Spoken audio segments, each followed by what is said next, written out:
Notre effet domino cette semaine peut se résumer par l'équation suivante, pas franchement glamour d'ailleurs. 1. Les Européens et surtout les Français, c'est bien connu, consomment trop de médicaments. 2. Notre corps élimine ensuite toutes ces pilules par les urines et par les selles. 3. Tout part ensuite dans les égouts. 4. Et au final, des traces de nos médicaments ici, dans les fleuves et notamment dans la Seine, parce que des égouts jusqu'au cours d'eau, rien ne peut arrêter ces milliards de molécules de paracétamol, d'antibiotiques, de contraceptifs. C'est ce qu'a démontré en septembre dernier le rapport de la très sérieuse Académie de pharmacie. L'enquête d'Anna Salzberg, vous allez le voir, fait un peu peur. Elle nous emmène d'abord en région parisienne, dans une station d'épuration. C'est aussi là que commencent les problèmes. Ce n'est pas une promenade très bucolique, mais ici les visiteurs apprennent beaucoup. Ce matin, ils sont étudiants et sont venus voir à quoi ressemble la deuxième station d'épuration de France par la taille. Le site de Valenton draine les eaux usées de 2 millions de franciliens. Lessive, douche ou chasse d'eau. Ces chasses d'eau qui entraînent avec elles de drôles de molécules. C'est ce qu'Yves Lévy voulait montrer ce matin à ses étudiants. Il y a des médicaments dans nos égouts et les stations n'y peuvent rien. La station permet d'éliminer un certain nombre de molécules en fonction de leurs caractéristiques physico-chimiques. Donc le problème, c'est qu'il reste des micro-traces de produits qui vont ensuite être déversés dans la rivière.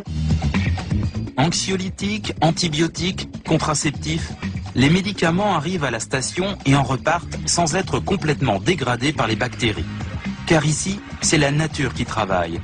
Ce sont les bactéries qui mangent les molécules et purifient nos eaux. Suivant les médicaments, jusqu'à 90% des molécules résistent et passent à travers les mailles. C'est d'autant plus gênant qu'en France, il se consomme de très grandes quantités de produits pharmaceutiques. Avec les Allemands, les Français battent même des records en Europe. 47 boîtes de comprimés par an et par individu, tout âge confondu. Toutes ces ordonnances finissent par former une rivière de médicaments à la sortie des tuyaux. Comme ici avec notre station de Valenton qui rejette dans la Seine toute l'eau qu'elle a traitée. Impossible de distinguer ces traces de médicaments à l'œil nu. À l'échelle d'un litre, elles ne pèsent que quelques microgrammes. C'est peu, mais suffisant pour embarrasser les responsables de la station.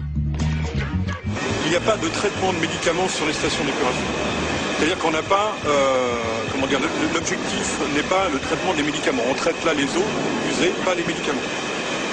C'est pas l'objectif d'une station d'épuration.